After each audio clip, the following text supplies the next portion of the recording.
What's good, YouTube, Twitch? Welcome back to another episode. It's episode number 13, and we surely got some stuff to talk about today. I thank you guys once again for your viewership. We make sure that we have to say that. Thank you for the likes, thank you for the subs, and thank you, man, for tuning in with your boy. Make sure you hit that subscribe button. We appreciate you. We appreciate you. Today, man, today's been a good day. Today's been a decent day. I don't feel the best today. I don't feel the best. So, you know, we're gonna get through it though. We're gonna get through it. Some days are up, some days are down. But we stand our ground regardless of what, man. We stand our ground. We got some news. We got some big news. We got some big news. And it's from the WWE. It's from the WWE. Vince McMahon has been accused of sexual assault. Man. We gotta tune into this one, right? We gotta tune into this. WWE Vince McMahon. This is what I used to call him, Vince McMahon. I don't know if y'all call him Vince McMahon or Vince McMahon. I never called him that, but he's accused of sexual assault and trafficking by former employee. Here are the 5 lawsuit details. We got some live details right here. WWE founder Vince McMahon is accused by former employee of sex trafficking. The employer, Janelle Grant, alleges that McMahon pressured her into having sex with him after and another WWE employee in exchange for her job. In addition to her own assault, Grant was accusing McMahon of sex trafficking at the WWE too. Oh my God. Oh my God. Not Vince McMahon too. Not Vince McMahon too. Thank you guys for tuning in. The lawsuit was filed Thursday in Connecticut federal court. Alleges that Grant was hired by McMahon in 2019 after her parents passed away. She was unemployed, but what seemed like it was a dream in the spring of 2019 quickly became a nightmare. The lawsuit claims, oh my gosh, this is spicy. Grant alleges that McMahon pushed for her sexual relationship in exchange for a job, and soon regretted her. Soon greeted her in his underwear, touched her repeatedly, asked her for hugs, spent hours sharing intimate details about his personal life. Once employed, McMahon allegedly shared explicit photos of Grant with her employees and wrestlers. Oh my gosh. This is sad. This is sad. This is sad. This is one of the legends. This is one of the legends. I mean, this is just another legend, I should say. This is just another legend. She also alleges that McMahon, McMahon, however you say it, and other WWE executives sexually assaulted her. Wow. This is big news in WWE. And Vince McMahon had retired. He stepped down not too long ago. So I'm a little confused on if he had known this was gonna come and that's why he stepped down, or if he didn't know. If he didn't know. So this is news right here. We'll definitely keep updated about this. in the upcoming weeks and see what happens. Apparently, there's a 67-page lawsuit that is filed on Vince McMahon. Poor guy. Poor guy. I feel for him, of course, because you never want to see anyone go down like that. Thank you guys for tuning in. I appreciate you guys' viewership. That was just the opening right there. Vince McMahon. But we got some topics that we got to talk about today. And of course, we're gonna start with the crime. Apparently, a former apartment employee scammed the entire, not the entire complex, but some of the members of the complex that lived there for their rent money on Cash App. Let's tune in. Renters may be thinking twice before sending rent money through certain payment apps on smartphones. Now, in June, a Fox 13 investigation looked into claims from tenants at the Lakes at Ridgeway apartment complex. Well, they told Fox 13 that their rent money had been stolen in a Cash App scheme. Tonight, the property manager has been arrested and is facing several charges. Fox 13 Sierra Jordan shows not only how tenants were adversely impacted, but also how it became so dangerous for others on that property.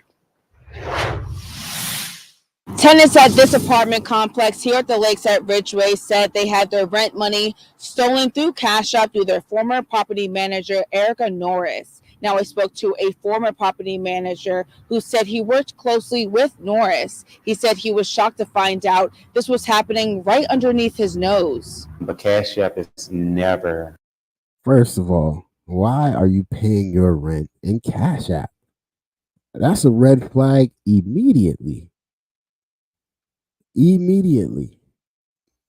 I can't believe that they were convinced to send $1,200 through Cash App. I'm confused, but let's continue. Never the way to go. Cash is never the way to go. But that's how some tenants at the Lakes at Ridgeway said they were asked to pay.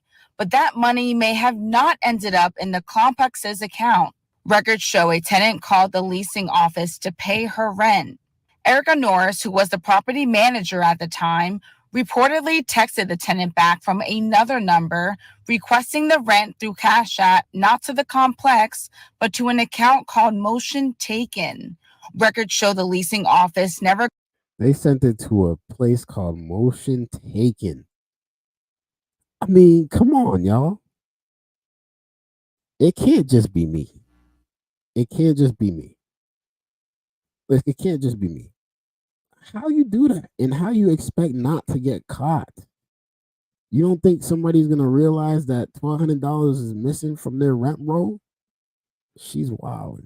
Got the tenants $1,200. Darius Townsend says he worked closely with Norris. It was embarrassing. It was humiliating. Once she left, it was people still threatening to shoot up the office. We had people to break in the office. We had fires that broke out on the property. So, she put me in the line of fire. Fox 13 Investigates told you back in June about other tenants who said they were tricked into sending rent money to Norris. Again, they sent their rent money through Cash App, but records show it was another account for a cleaning service. They were crying. They was begging me to keep moving them in. And, people got evicted. She deleted. They don't play in Memphis either.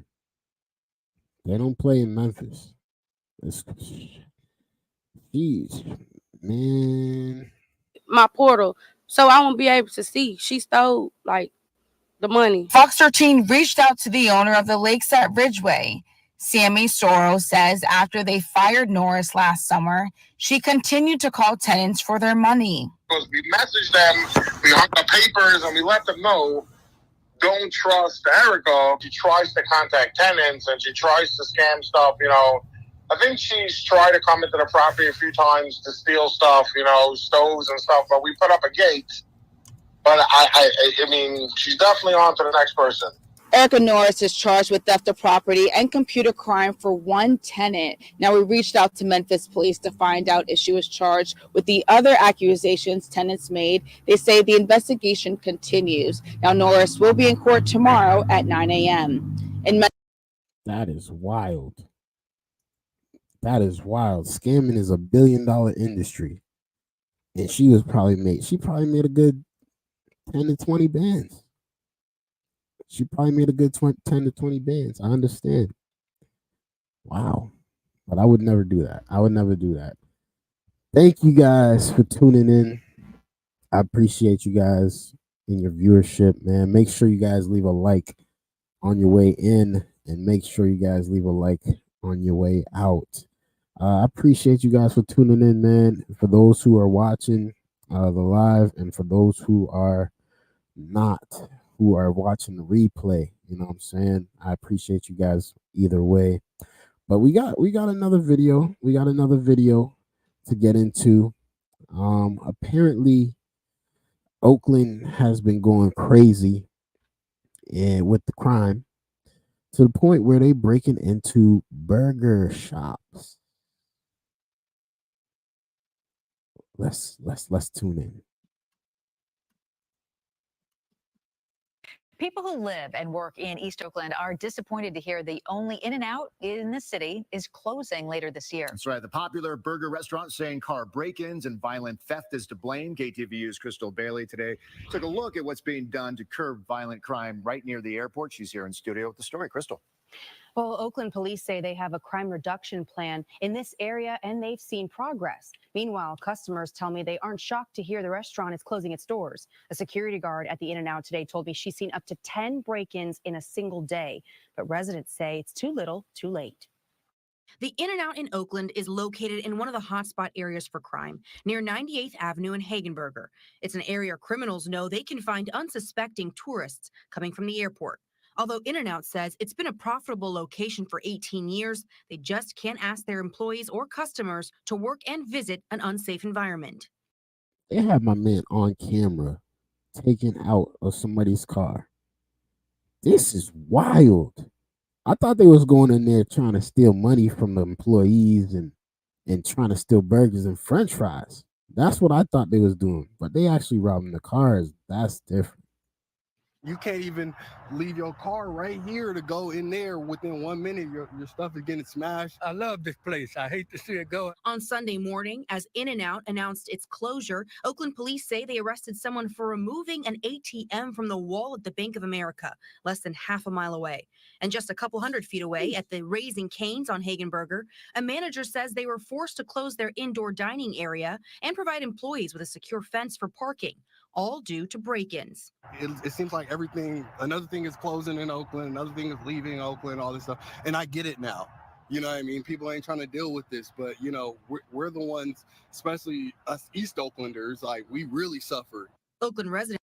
Yo, is it that bad that you need to be out there doing that? Like, for real, is it that bad for you? You guys, this has got to stop. This got to stop. In California, y'all are known for this. Y'all are known for this in some places. This is ridiculous, man. Y'all got to do better. Y'all got to do better, man. This In-N-Out burger. Residents blame city leadership. The crime getting worse, so the city really need to help us out. Like I said, you're finally now starting to see a little bit of police around here, but it's just a little bit too late, too little, too late. Oakland police know the area is a problem, so they increased the number of patrols and started working with a private security team for 24/7 monitoring last year. OPD says in 2023, they saw a 23% reduction in auto burglaries around Hagenberger and 98th Avenue compared to 2022.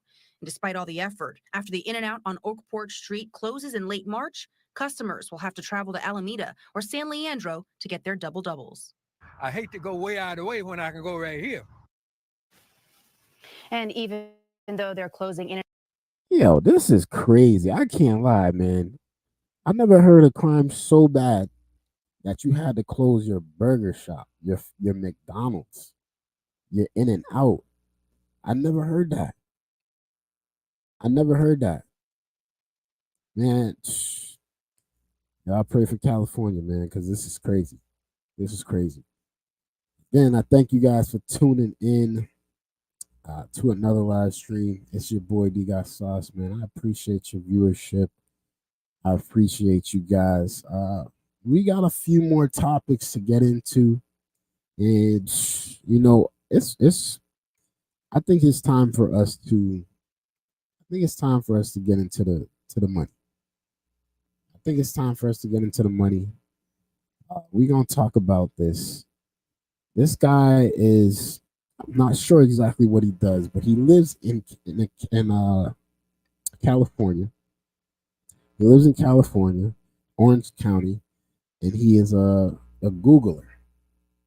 He's a Googler, so I guess he works for Google, and he makes $194K a year. This is Millennial Mondays. Let's tune in.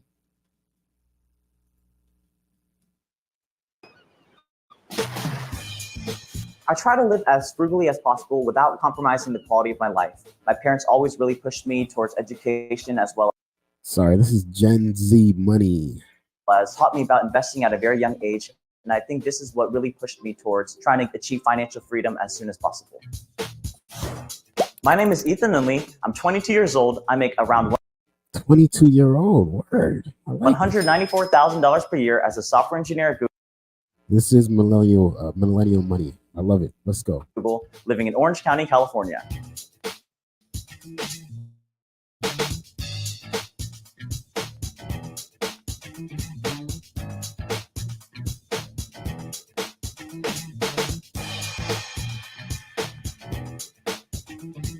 I was probably one of the only people I knew who was interested in stocks and stuff like this at my age. But as time grew on, more and more of my friends started to get into it. Their parents started teaching them about it in high school, college. It was a little bit scary at the start.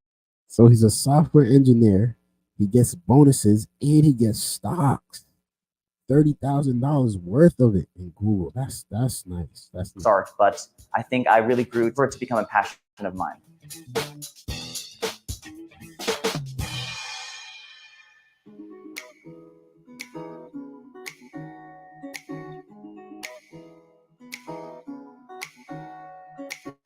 If I was able to graduate college, my undergrad, in 2 years, this would allow me to stay within that budget and not take on any additional debt. So what I did was I meticulously planned every single semester, and doing so, I was able to graduate college in 2 years from UC Berkeley with my bachelor's degree in computer science.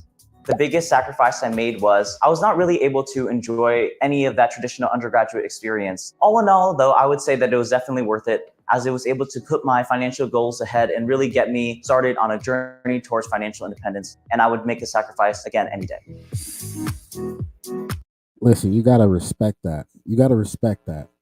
I know his people's pay for his college and had a budget, but oh man, like at the age of 19, he was done. 2 years, got his bachelor's in computer science. That's well played. Well played. So I also ended up pursuing my master's degree because I felt that I had graduated college so soon and that I wanted to be able to really maximize my education and do the most that I could with my life. So I ended up doing my master's degree at Berkeley as well. And I did this in 1 year while working full-time as a software engineer at Google.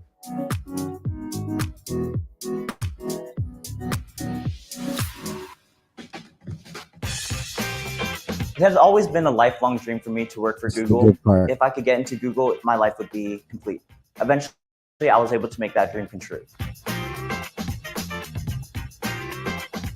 When I moved away from startup work into working at big tech, I felt like there was a lot more organization and a lot more structure. And additionally, the work-life balance was significantly better. This is why I personally feel that a big tech culture is more of a fit for me. I'd say the biggest perks I love about Google is that there's free lunch. Another major perk that Google employees are offered is something for personal development. Any personal development courses you take non-related to your job can be reimbursed up to 1/3 of the cost. And so I use these to reimburse the cost of my ping pong lessons and my language learning lessons.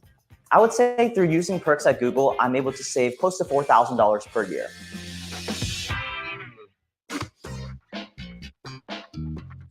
I do budget to an extent where I have an idea of how much money I should be spending on each category per month. However, I don't set a strict numerical number, but instead. All right, we got to break down this budget now. We got to break down this budget. Hold up. My man makes $9,924. That was his spending for his month of June 2023. Housing and utilities is the expensive part. It's expensive living in California, so you got $6,740 on that. Debt repayment, probably credit cards, house payment, I don't know. $1,000 a month. Transportation, his car, $639. Savings and investment every month is $442. Beautiful. Food is $363. Insurance is $327. Subscriptions and memberships, $290. That's the gym. Okay, and we got pets. He's got a dog. I just make sure that I am being reasonable with my purchases, and this has worked very well for me. 10 grand a One month. thing that I really love to splurge on is travel. So I travel between 3 to 4 times per year. And this is one of those things that really helps me relax and reset from my work. And so even though travel can be expensive, it's definitely something I try to prioritize and make a budget for.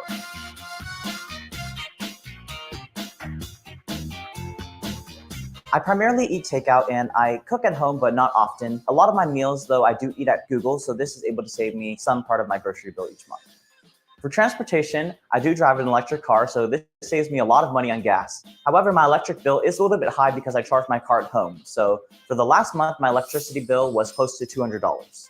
So I do save and invest money each month. I would say a little bit over $1,000 into non-retirement accounts. And then into retirement accounts, I would say an average of $1,800 per month is invested from my paychecks. Sheesh. He is spending a good $2,800 a month just in investments.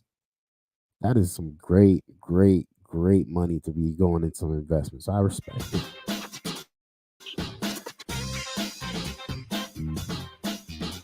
I actually keep very little liquid cash on hand. It's losing its value over time at an alarmingly fast rate. So accordingly, I like to put my money into investments that can grow over time and exceed the pace of inflation.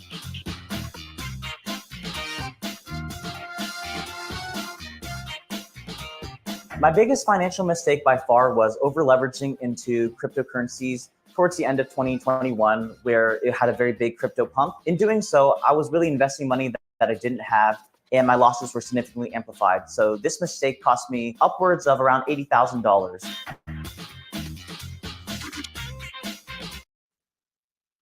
Hey, I lost a lot in crypto too, but it wasn't no 80.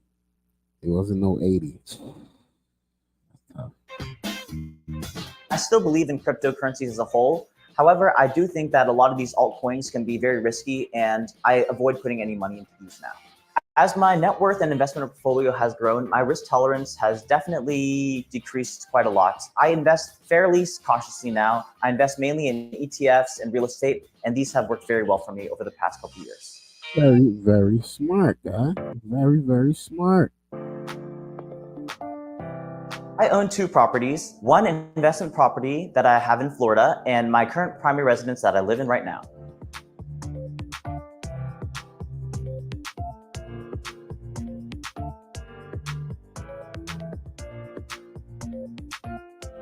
I bought my investment property first at the beginning of 2022, and I did this because I knew that once I had a big mortgage to pay each month, it would be very difficult for me to save at the same rate. And so I wanted to be able to build up investments before I made the purchase to buy a home to live in.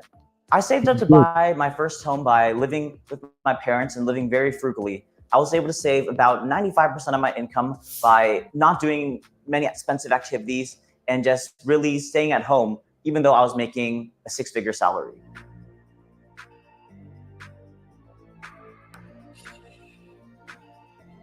For the house that I live in right now, my mortgage is $4,593, but I pay an extra $7 per month, rounding this up to $4,600. Additionally, my HOA fees for this property are $300 per month. I currently live alone in this 3-bedroom, 2-bathroom house.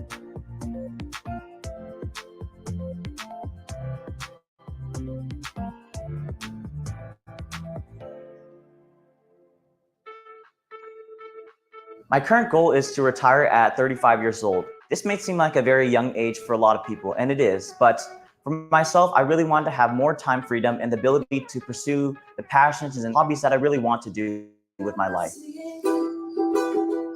I'll sell the world to find you. What I'm really looking forward to in the next 2 years is continuing to grow in my career as well as continuing to experience life on the side. So I have a lot of upcoming trips planned to go and see the world, and that's what I'm going to do. I plan to keep buying up rental properties with the goal of buying one property every 1 to 2 years, as well as continually contributing to my investments, both my retirement accounts and my regular brokerage accounts. We're talking about the money right now. We're talking about the money.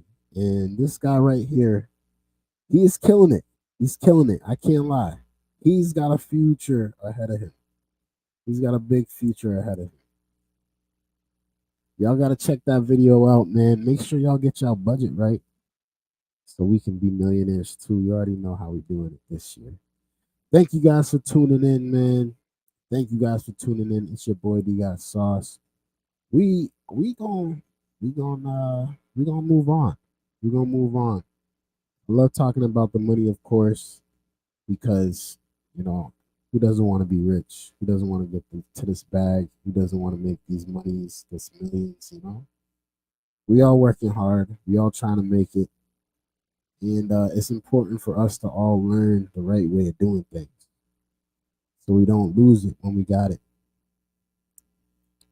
But this next topic, apparently Texas is they standing up to the government. They saying, we don't care if you approved Biden taking down the border. We gonna put up more barbed wire. And now, the government is suing Texas. I've never heard of anything like that. Let's tune in. We begin this hour with the battle brewing at our southern border and also on Capitol Hill, where the emerging bipartisan border deal is hitting some fresh obstacles. Senate Minority Leader Mitch McConnell telling Republicans behind closed doors that the politics of the issue have been complicated by former President Trump's stance on the agreement, and he no longer supports the deal. The current package ties both programs together, but Republicans are under mounting pressure from some hardliners who say it will not actually slow migration or fix the problem. This bill represents Senate Republican leadership waging war on House Republican leadership. It's not designed to secure the border, and it won't secure the border. Well, all this coming as Texas Governor Greg Abbott says his fight is also far from over after the Supreme Court ruled federal border officials can start cutting razor wire installed along the Rio Grande and Eagle Pass. Abbott doubled down by installing more of that wire and is now getting support from fellow Republican governors. Today, Oklahoma Governor Kevin Stitt taking to social media saying Oklahoma stands with Texas, and Florida and Montana's governor also echoing that message. News Nation's Allie Bradley is live along with some. Listen, this is the first time ever in United States history that we got a government suing a state. I think we got to give it up. We got to give it to Biden. We got to give it up to Biden. This is the dumbest thing we have ever heard in our entire lives living in the United States. But let's continue. Southern border with more on this legal fight, Allie. Yeah, hey, Nicole, we're going to start here in Eagle Pass, where we can tell you that the crossings between the ports of entry have all but dried up there. The river's extremely high there today. They aren't seeing a lot of migrant crossings, but you can see there are riot shields out there. Texas military and Texas DPS are prepared if large groups try to surge across the Rio Grande. Of course, that razor wire is something that they would have to contend with and something that continues to be one of those issues. But when it comes to lawmakers in Texas, they're actually now calling for the Texas National Guard to be federalized. They're calling on the President of the United States to take control of the Texas National Guard. Here is what Representative Castro had to say, saying, quote, Governor Greg Abbott is using the Texas National Guard to obstruct and create chaos at the border. If Abbott is defying yesterday's Supreme Court ruling, POTUS needs to establish sole federal control of the Texas National Guard now. And then we also have Representative Casa also agreeing with Joaquin Castro, saying, quote, if Abbott is defying yesterday's Supreme Court ruling, POTUS needs to establish that control of the Guard. Now, here is the real issue here is that it's not possible, according to the law. The president actually does have the authority to federalize the Texas Army and Air National Guard, but here's the thing. They can't federalize the Texas State Guard. It is considered a state defense force, which is allowed under Title 32 of the U.S. Constitution. Texas isn't the only state that has this either. There are 20 states that have defense forces. And in fact, many of those states are standing with Governor Abbott. Nicole mentioned a few of those. But That's all it takes to get in. This is the amount of barbed wire they talking about they got to remove. That's it. I thought there was about to be more barbed wire. Like, they helping them move it. This is crazy.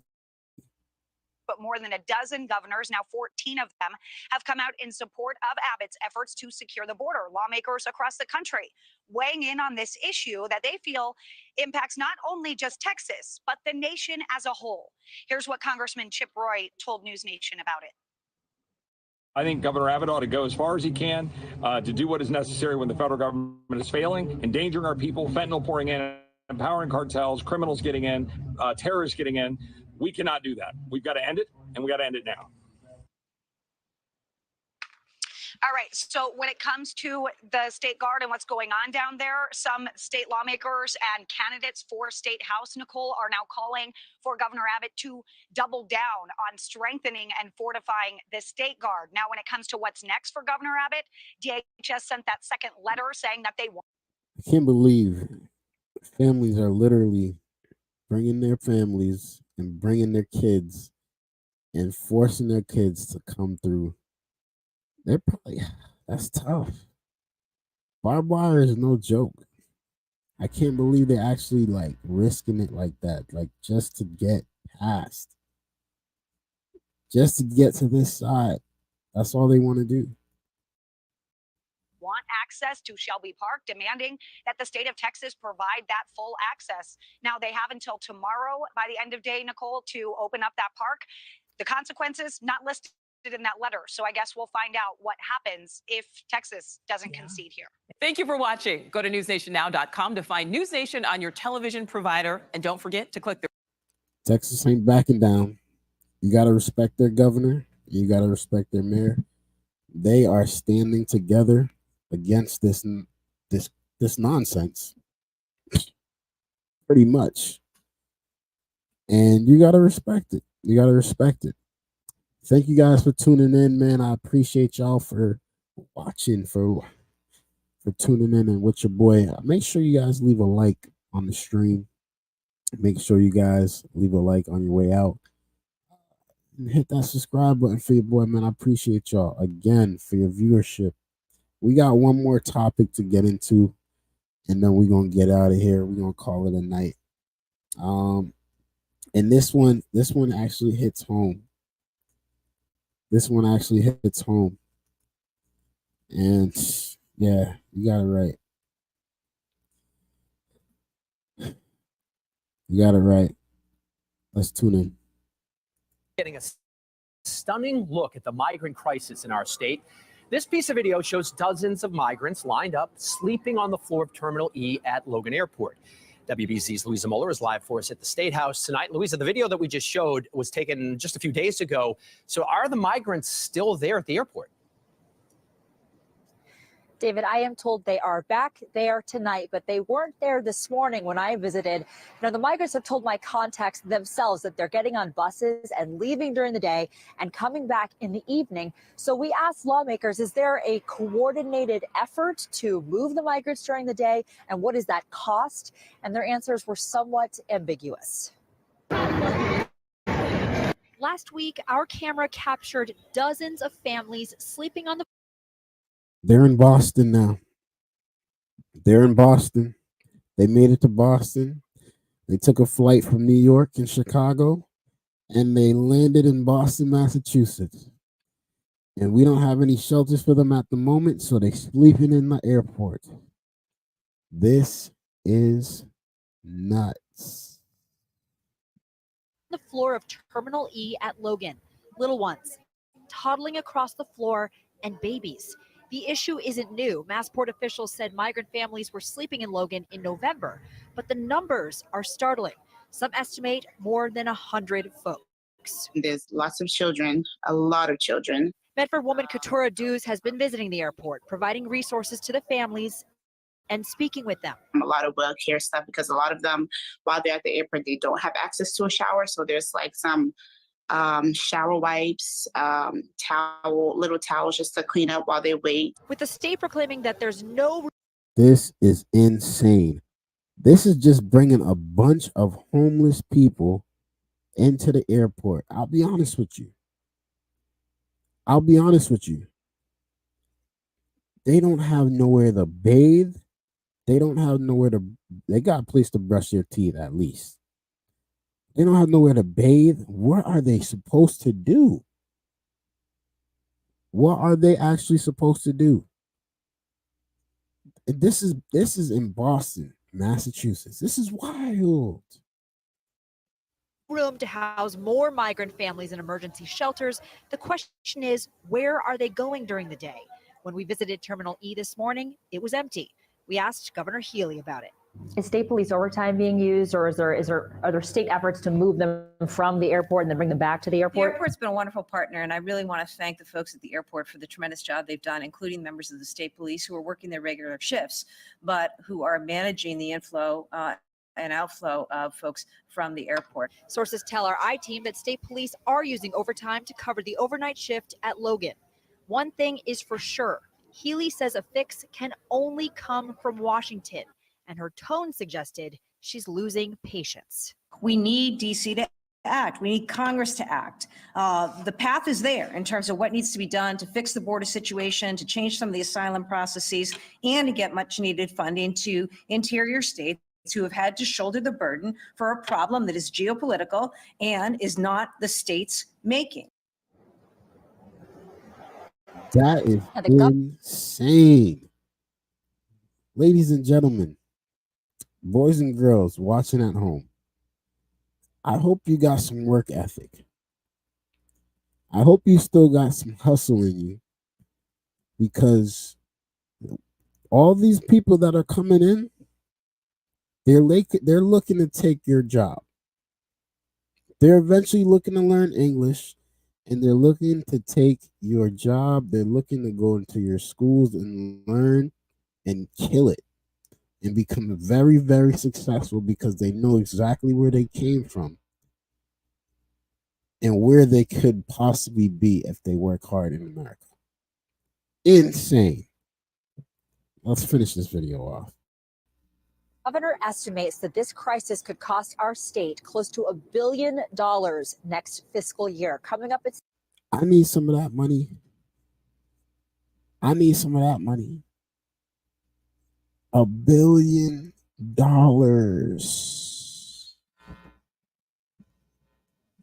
$1 billion is wild. $1 billion is wild. Pray for these migrants, man. Pray for these migrants.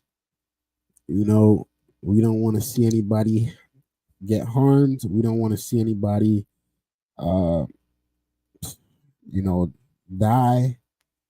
We hope you guys are doing all right on this side. Regardless, we understand. We understand, man. We understand.